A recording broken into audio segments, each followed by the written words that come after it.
As COVID cases surge, we are hearing story after story of families separated from their loved ones as they battle COVID in isolation. And now there's a push to change that. Hundreds of people have signed a petition that started right here on the First Coast, calling on Governor Ron DeSantis to change policies that deny families access to their loved ones hospitalized with COVID.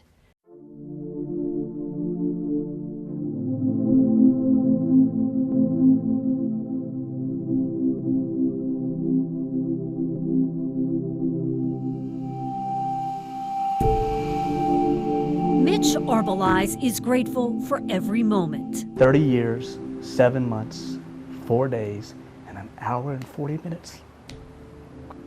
Yeah. She was my bride. On August 8th, 15 days after she walked into Ascension St. Vincent Southside Hospital with COVID, he lost his wife. She was 53. Michelle was just a gem of a person. They shared their lives, had 4 children, traveled the world together as missionaries. She just had the quality of that quiet, powerful force that she would make people feel heard. Asked her to marry the moment I met her. But in the end, she died alone due to hospital protocol. It was heartbreaking, you know. Your mom is in the hospital and you can't even see her. You can't even really talk to her or anything.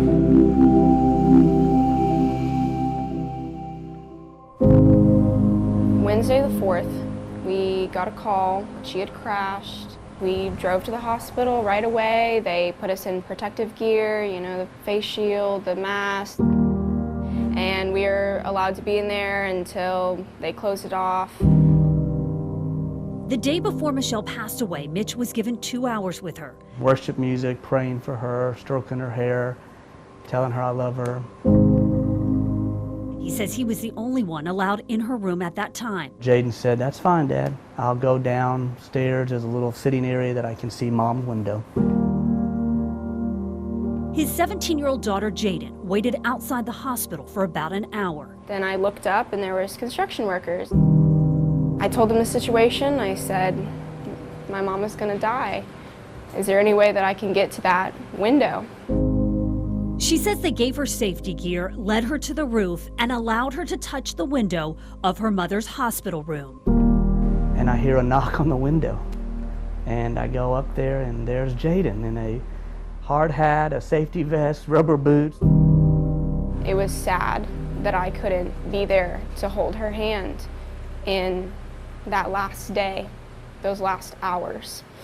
But at least being able to, you know, look in the window and see her and see my dad, I was very grateful to those construction workers. Hours later, Michelle died with no family by her side. My daughter wanted to be near her mom, wanted to be at that window, even if she couldn't come into the ICU, couldn't touch her for the last time.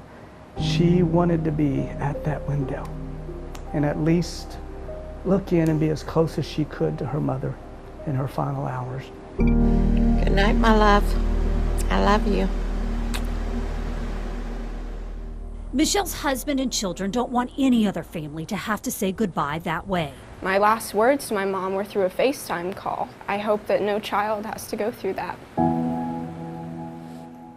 Their story prompted Darlene Gira, who lives in St. Johns County, to start a Change.org petition to allow families access to COVID patients. My hope in this petition is to reach our governor and to see if we could start the conversation. If nothing more, just here in Jacksonville with our city officials, with hospital officials. You know, that human touch, that love from your family, nothing can replace that. And I just don't think that anyone should have to die alone.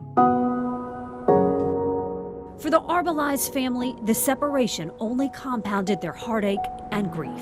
It's difficult to not be there when you realize, you know, the final heartbeat, the final breath, and she's gone. And to not be holding her hand during that, it's painful.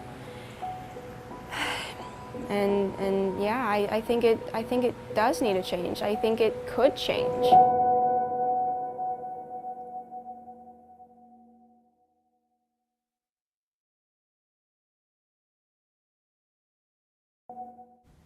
Michelle was so loved.